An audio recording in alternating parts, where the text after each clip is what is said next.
मतलब है कि वो रामे राम कह रहा था, हनुमानो जी रामे राम कह रहे हैं, तो हनुमान जी नहीं मरे और राम नाम के वजह से ही मारा गया। राम राम नहीं कहता तो हनुमान जी नहीं आते, तो रामे नाम के वजह से नहीं मारा गया, और राम नाम के वजह से ही हनुमान जी जिंदा रहे, मरे नहीं। तो राम नाम तो एक ही है, एक मारा जाता है और एक जिंदा रहता है। राम नाम अमृत का काम करता है, अमृत हो ये है।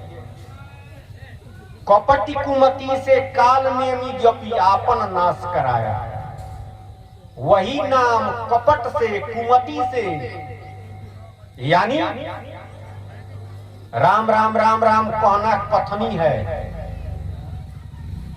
पूजा करना करनी है, साधु का भेष बनाना करनी है। तो करनी खराब था, कथनी उसका खराब था। कथनी भी अच्छा था और करनी भी अच्छा था, कालनेमी का दोनों अच्छा था। और दुनिया के लोग दुइये को जानते हैं। लोग कहते हैं कि का कथनी कथ रहे हो, अरे करनी करो, करनी। कालनेमी के पास तो करनियों अच्छा था, लेकिन फिर भी मारा गया। क्यों मारा गया?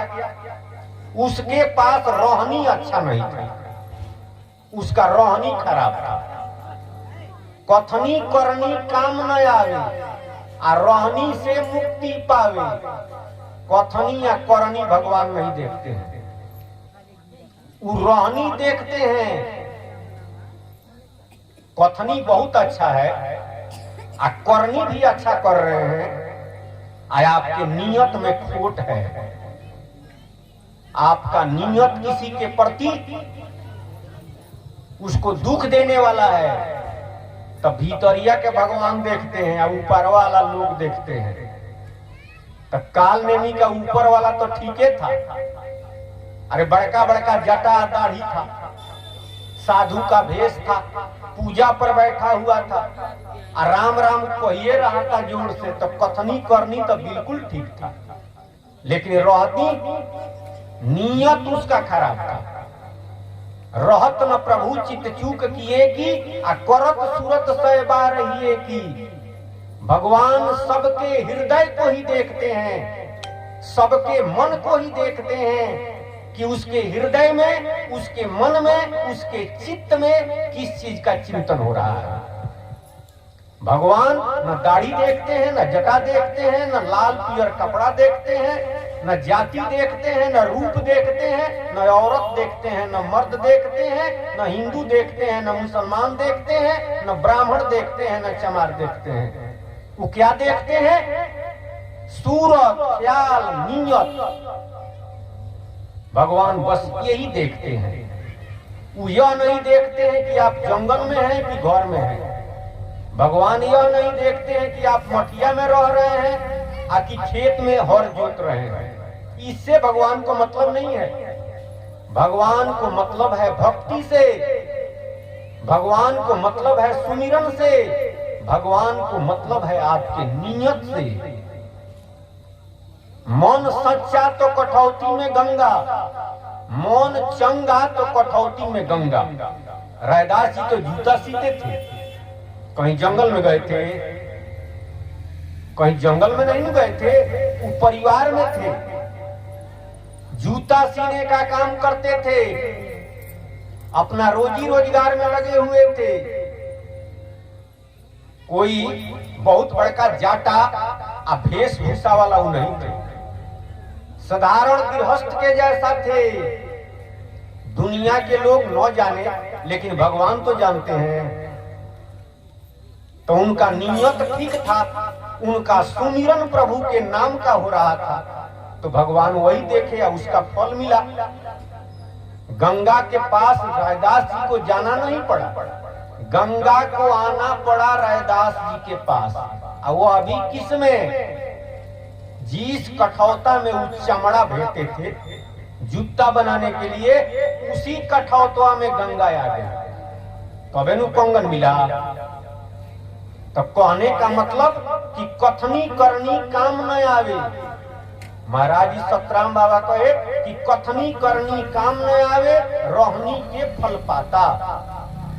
रोहनीय का फल मिलता है। जब तक जोग यज्ञ व्रत पूजा लालच में जीव जाता, अज्ञान कथे बकी बकी मरी जावे, गुप्त भेद नहीं पाता, रे जीव अमृत कही विष खाता। ज्ञान की बात तो इस संसार में बहुत कहने वाले लोग हैं, लेकिन जो छिपी हुई भेद है वह भेद अगर नहीं मिलता है, पहले ही हमने कहा कि जो लो भेद न जाने कोई तो लो नाम लिए का हुआ। भेद माने होता है रहस्य, भेद माने होता है जो छिपी हुई बात है, उस बात को हम जाने। तो कहाँ जानेंगे? इस बात पर तुलसीदास जी मोहर लगा दिए, कबीर साहब भी मोहर लगा दिए। तुलसीदास जी ने कहा कि बिनु सत्संग विवेक न होई।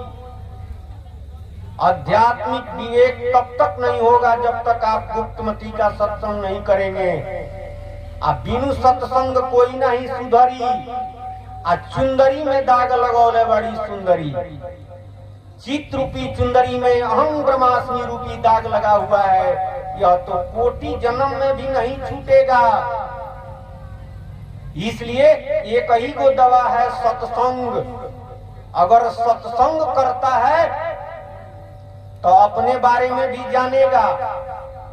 कथनी किसे कहते हैं, करनी किसे कहते हैं, रोहनी किसे कहते हैं, कैसे हम रोहनी में रहेंगे। हमारा भोजन अमृत है तो अमृत क्या है और उसको कैसे हम पान करेंगे। सब कुछ सत्संग से ही संभव है, सत्संग से ही जान सकते हैं। इसलिए कथनी कथे अगाध के, कथनी का भी जरूरत है, करनी का भी जरूरत है, लेकिन कथनी करनी दोनों किस लिए है? रहनी के लिए है। सत्संग प्रवचन भजन किस लिए है? राम नाम का सुमिरन हो। नहीं तो दिन भर सुनते रहिए, ख्याल लगा हुआ है घर में, घर जाकर के इसको भुला गए, संसार के चिंतन लगा हुआ। यह सारा कहा और सुना जाता है कि भगवान के नाम राम नाम में हमारा ख्याल लग जाए। तो ज्ञान कथे बकी बकी मरी जावे, गुप्त भेद नहीं पाता।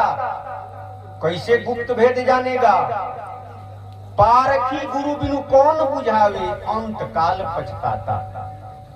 इस संसार में पारखी गुरु अगर नहीं मिलते हैं तो कोई बताने वाला नहीं है। गुरु हैं चार प्रकार के, अपने अपने ठौर, शब्द विवेकी पारखी गुरुओं में सिरमौर। गुरु हैं चार प्रकार के, अपने अपने भाव, निस्दिन सोई गुरु बंदिए जो शब्द बतावे दाव। उस गुरु की वंदना निस्दिन करनी होती है जो आध्यात्मिक शब्द का विवेक कराता है। तो आध्यात्मिक शब्द का विवेक कौन कराता है?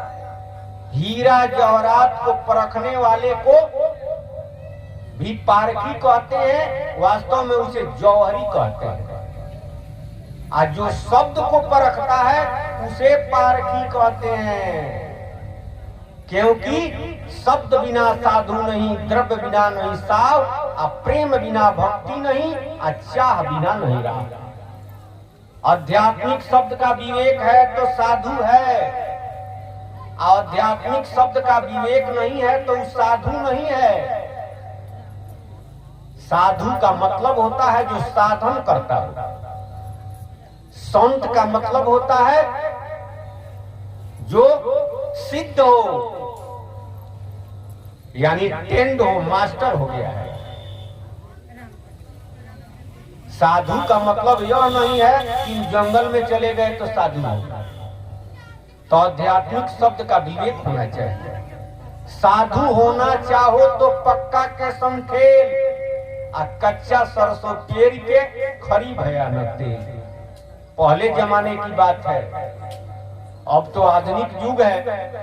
तेल पेरने वाला मशीन है, लेकिन पहले तेल पेरा जाता था कल्लू में, बैल घूमता था और कल्लू में सरसों डाला जाता था। तो एक जगह एक व्यक्ति तेल पेर रहे थे कल्लू में, कबीर साहब आ रहे थे। तो वो कल्लू में से न खरिये गिरता था न तेले गिरता था, मार जैसा गिरता था। तो वह व्यक्ति कबीर साहब से कहा, संयोग से आप भेटा गए हैं। वह कहा कि सरकार संयोग से आप भेटा गए हैं, आप महात्मा हैं, देखिए ना हमारे कल्लू में लगता है कि कोई मंत्र कर दिया है, टोना कर दिया है, न खरिये गिर रहा है न तेले गिर रहा है। कबीर साहब कहे कि सरसों तनी दिखाइए, तो सरसों, तो सरसों दिखाया। राम राम। तो कबीर साहब कहे कि अरे ये कच्चा सरसों है, कच्चा सरसों के जब पेरोगे तो न खरी होगा न तेल होगा, पक्का को पेरोगे तब न खरी होगा तेल होगा। उसी तरह से साधु होना है तो पक्का के साथ खेलिए, और नहीं तो न खरिये होगा न तेले होगा, न माया मिली न राम, न इधर के हुए न उधर के हुए। यह परमात्मा ने कृपा करके शरीर दिया है तो इसका सदुपयोग करना चाहिए, और नहीं करते हैं तो 184 पौड़ के पौपर अटके आए, अब की को जो ना तरे तो फिर 84 जाए। तो वास्तव में जिसे पारखी कहते हैं वही शब्द का विवेक कराता है। पारखी गुरु बिनु इस संसार में कोई आध्यात्मिक शब्द का विवेक कराने वाला नहीं है। तो सतराम बाबा कहते हैं कि पारख गुरु करू रे भाई, फिर मानुष तन नहीं पाई। पारखी गुरु के शरण में जाइए, फिर यह मनुष्य शरीर नहीं मिलेगा। ज्योति ब्रह्म जगत है माया, रोसरी सरप दिखाता, आ निर्जीव आगे सरजीव थापे, फिर 84 जाता। ज्योति ब्रह्म आ जगत है माया। जगत जोनी जो दिखाई देता है यह माया है। अब ब्रह्म किसे कहते हैं? ज्योति को, प्रकाश को, डिवाइन लाइट को, इलाही नूर को। वास्तव में दोनों एक है, दोनों एक ही है। अरे ज्योतिये का रूपांतर जगत जोनी है, आज जगत जोनी का स्वरूप ज्योति है। एक सोना है और एक सोना से बना हुआ गहना है। एक मिट्टी है और एक मिट्टी से बना हुआ मिट्टी का पात्र है। माटी के मर्दा वो माटी के नारी, माटी से बनी है ये दुनिया सारी। माटी का खिलौना माटी में मिल जाएगा, मान मेरा कहना आखिर पछताएगा, वो नूर बन जाएगा। नूर बने प्रकाश, और उसी प्रकाश का रूपांतर यह जगत जोनी है। तो जगत जोनी माया है और ज्योति ब्रह्म है। महाराज जी सतराम बाबा का कहने का मतलब है कि रात्रि में आप कहीं जा रहे हैं, अंजोरिया रात हो, अगर रोसरी पेड़ तार कहीं रास्ता में दिखाई पड़े तो लगेगा कि वह सर्प है, तो भ्रम हो जाता है। ठीक उसी तरह से सबको भ्रम है। क्या भ्रम है? रोसरी बांधेगा, वास्तव में रोसरी तो जड़ गया है। यह जगत जोनी जो दिखाई देता है कि यही सांच है, यह भ्रम है। सब ब्रह्ममय है, ज्योतिमय है। निर्जीव आगे सरजीव थापे, इसी को सांच समझ करके उसके आगे अगर अपना मस्तक झुकाते हैं तो फिर 84 जाता। फल उसका होगा, फिर जन्म मरण होगा, 84 में जाएगा। तो उपाय क्या है? वचन सतगुरु करु परतीति, करी जमयो चक घाता। सतगुरु के बात पर विश्वास कीजिए, और नहीं तो जमराज अचानक के मारेंगे, औचक घात करेगा।